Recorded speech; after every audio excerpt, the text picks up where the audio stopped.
こちら猫ノベル通信緊急速報です。先ほど都内の食卓にて夕食の刺身を摂取中の女子児童が突如それ私の友達が作ったのと絶叫。隠蔽していた恋心を家族の前で盛大に誤爆する事案が発生しました。現場に残された赤い実の破裂痕から当局はこれを抗うことのできない初恋の暴発による自白事故と断定しました。ねえあやちゃん、好きな人ができるとね、胸の中で赤い実が弾けるのよ。キャー、なんて意味深でロマンチックな予言。放課後の雑談ラジオ国語対話へようこそ。ごきげんよう。愛だの恋だのという不確定な変数をすべてバイナリーデータに変換して保存したい男、サブカルチャー&文学アナリストの猫です。司会の MC です。今日のターゲットは凪田恵子先生の不朽の名作赤い実弾けた。私これ教科書で読んだ時、教室の隅で尊いって悶絶したのを覚えてます。ほう、全国の純朴な小学生に仕掛けた初恋という名の精神汚染プログラムですね。実に見事な選定です。もう汚染とか言わないでください。甘酸っぱさを伝えたくて今日は気合を入れてイメージイラストを描いてきました。タイトルは弾ける初恋です。ドン。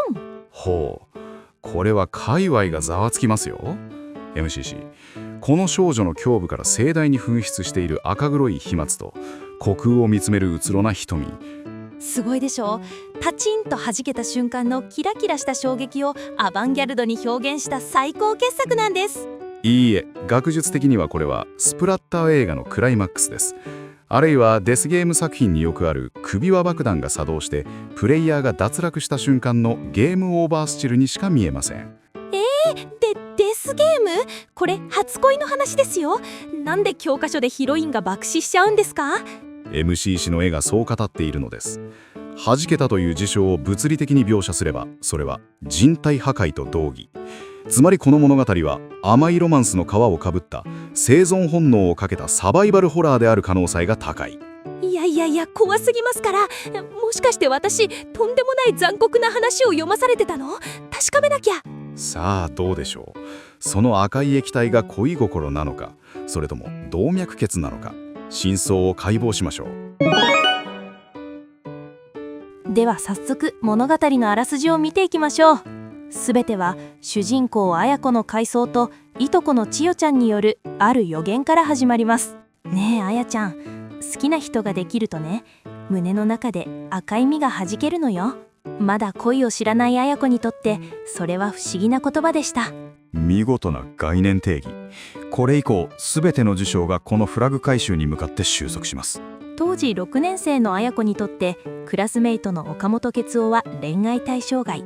がさつで声が大きくて乱暴な男子、いわゆる苦手なタイプとして認識されていました。王道ですね。いやよも好きのうちメソッドの初期パラメーター設定です。そんなある日、お母さんから今夜はお刺身にするから魚心へ行ってきてと頼まれます。哲夫の実家の魚屋さんへの避けられないお使いクエストです。学校というパブリックサーバーから彼のテリトリーであるプライベートサーバーへのログイン、イベント発生確定ですね。しぶしぶ店に向かった綾子が見たのは、ねじり鉢巻きをしていらっしゃいと威勢よく働くプロの顔をした哲夫でした。いつもの乱暴者とは違う姿に綾子はあっけに取られます。クラスチェンジによるギャップ萌え演出、教科書的ですが効果は絶大です。さらに哲夫はお刺身をパックではなく薄い木、経木で包みながらこう言います。スーパーじゃパック詰めだけどよ、魚がかわいそうだろ。経木じゃなきゃ魚が息できねえんだ。はあ、効率よりも美学を優先する職人気質。この年齢でその領域に達するとはただものではありません。そして彼は包丁を動かしながら夢を語ります。俺は日本一の魚屋になるんだ。魚がうまい刺身になれてよかったって威張れるような魚屋によ。その目は真剣そのものでした。明確な勝利条件の宣言。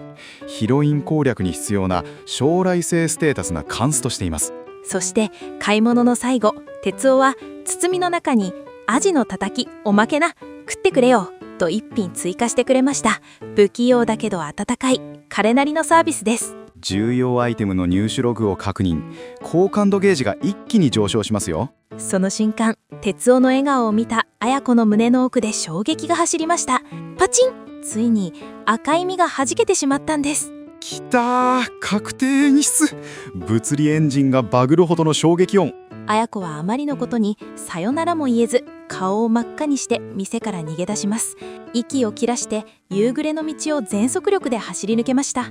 処理落ち寸前の CPU 負荷、逃走というコマンドしか選択できない典型的なパニック状態ですね。家に帰った夕食の席、お父さんが刺身を褒めた時、綾子は思わず叫びます。そうよ、私の友達が作ったんだから。その時、彼女は自分の中で何かが変わったことを静かに受け入れたのでした。見事なエンディング分岐。友情ルートから恋愛ルートへのフラグが完全に成立しました。尊い。これぞ王道のプライマリーラブですよね。さあ、ここからはこの美しい物語をあえて大人の視点で深掘りしていきましょう。さて、ここまでは尊い初恋として紹介してきましたが、ここからは冷徹に行きます。現実という名のバグチェックのお時間です。おや、急にスタジオの空気が凍りつきましたね。ロマンチシズムの結界を解除するつもりですか？はい、私さっきのあらすじを聞いていて、どうしても見過ごせない業務上の重大な懸念がいくつかあったんです。業務上、はてどのあたりでしょう。哲夫君に職人芸は見事なものでしたが。ところで私気になります。おや、何ですか？あんたな、かっこすんのも大概にしときや。競技の原価1枚なんぼするか知ってんのか？MCC、急に言語設定が大阪のおかんに書き換わった？競技って魚を包む薄い木を皮のことですか？せや、スーパーのパック詰めは魚が息できねえとか言うてたけどな、その魚もう死んでるがな。息してへんわ。お客さんが持って帰る間にカバンの中で魚の汁が染み出してみ、クリーニング代請求されるで。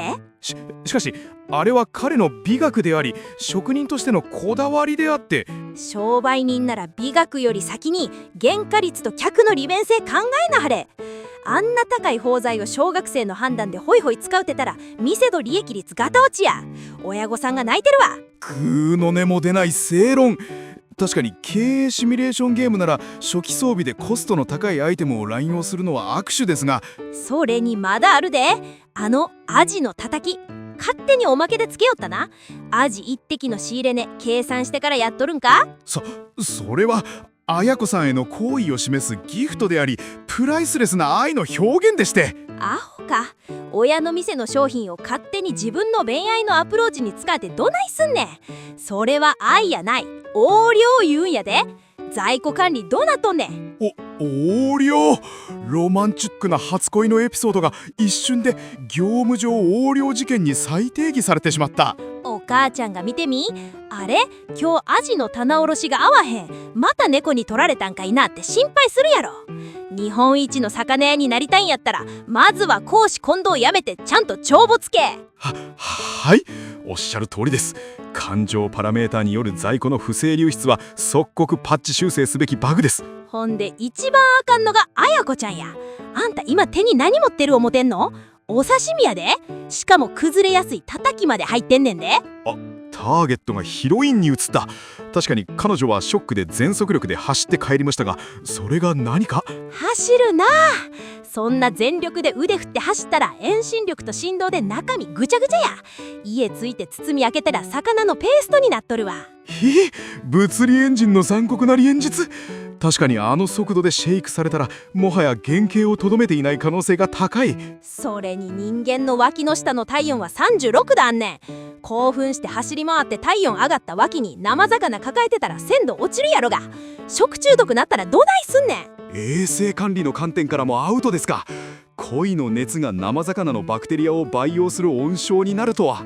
恋に落ちてもええけど刺身は落とすな。品質管理もできへんやつに赤い身をはじけさせる知覚はないで。わかったか？はい、肝に銘じます。取り乱しました。つい生鮮食品の扱いには厳しくなっちゃっててへっつきゃ。この切り替えの速さ、 MCC まさにホラー映画の怪異そのものですね。しかしおかげで作品の経済的衛生的リスクが浮き彫りになりました。現実は厳しいのです。さて、そんな現実のおかんも黙らせるほどの作品の裏テーマについて、次は猫さんに解説してもらいましょう。ではこの物語が教科書に選ばれた真の理由、その裏コードを読み解きましょう。待っていましたよ。ここからが本当の国語対話です。文部科学省が仕掛けた全児童への思春期 OS 強制インストールの現場へようこそ。強制インストール？ただの甘酸っぱい初恋のお話じゃなかったんですか？甘酸っぱい？とんでもない。これは計算され尽くした劇薬です。まずこの物語の作者、泣田恵子氏の裏の顔をご存知ですか？裏の顔？まさかスパイとか？ある意味ではね。彼女の別名義は水木杏子。あの伝説的少女漫画キャンディーの原作者です。あの国民的アニメにもなったすごいレジェンドじゃないですか？そう。つまりこの作品は堅苦しい国語というシステムの中に70年代少女漫画が培ったロマンティシズムの遺伝子を密輸した極めて高度なハッキングプログラムなのです。ハッキングだからあんなに私たちの胸に刺さったんですね。でもどうして小学6年生の教科書なんですか？ここが最も恐ろしい点です。赤い実というメタファー MCC、 これを単なる恋心だと思っていませんか？違うんですか？ドキドキする気持ちのことじゃ。甘いですね。わざわざ赤という色を指定し、弾けるという物理的な不可逆変化を描いている。深読みすればこれは明らかに第二次成長や初潮といった身体的変化の暗喩です。言われてみれば生々しい表現かも。6年生、つまり12歳前後、身体が大人へと変化し、得体の知れない不安に襲われる時期です。その恐怖を、それは病気のエラーではない美しい物語の始まりだと定義し直し、肯定する。それがこのテキストの真の役割です。なるほど。保健体育が体の説明書なら、国語は心の説明書だったんですね。その通り、実に見事な伏線回収です。そしてもう一つ、作中に登場するあやとりというアイテムにも注目してください。あやとり。そういえばあやこちゃんが好きだった遊びですよね。あやとりは幾何学的で閉じられた安全な世界、つまり幼年期の象徴です。しかし身が弾けた彼女にはもうあやとりは似合わない。彼女はエデンから追放されたのです。うわー、切ない。大人になるって何かを捨てなきゃいけないってことなんですね。その残酷な儀式をクラス全員の前で音読させるという公開処刑。この羞恥心こそがトラウマとして記憶に焼き付き、我々を大人にするのです。 MCC、 教育とは実に巧妙なシステムだと思いませんか？怖すぎます。でも私たちがこの話を忘れない理由はよくわかりました。さて、そんなトラウマ級の名作を現代のみんなはどう感じているんでしょう？そろそろ放課後のチャイムが鳴りそうですね。先生、今日の授業、もとい妄想爆発トークもいよいよ締めの時間です。時間は残酷なものですね。永遠に続くかと思われたこの甘酸っぱい地獄にも終わりの鐘は鳴る。地獄って言わないでください。でもふと思ったんですけど、もし今の令和の小学生がこの物語を読んだらどんな感想を持つんでしょう？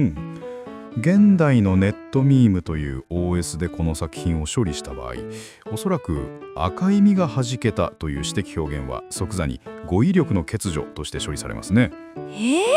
語彙力？あんなに素敵なのに？現代のタイムパフォーマンス重視の若者は複雑な心理描写を嫌います。おそらく彼らはこう言うでしょう。あ、これ尊し案件だわ、と。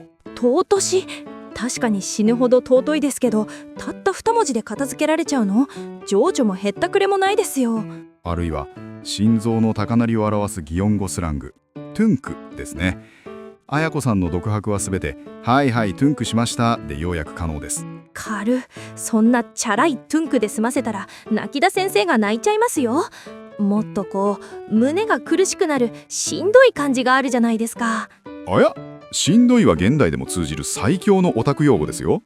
さらに言えばこの作品は現代の恋愛市場における最大の脅威、カエル化現象のリスクもはらんでいます。カエル？好きな人のちょっとした行動で急に気持ちが冷めちゃうやつですか？さあよ。例えば哲夫くんが魚が息でしねと熱弁している姿を見て現代っ子がなんか必死すぎて引くわと感じたら、その瞬間に赤い実は腐って落ちます。ところで私気になります。おや、何ですか？あんたな、今の若い子は贅沢言い過ぎやねん。カエルがとか言うて男の子の一挙一投足にケチつけてる場合か。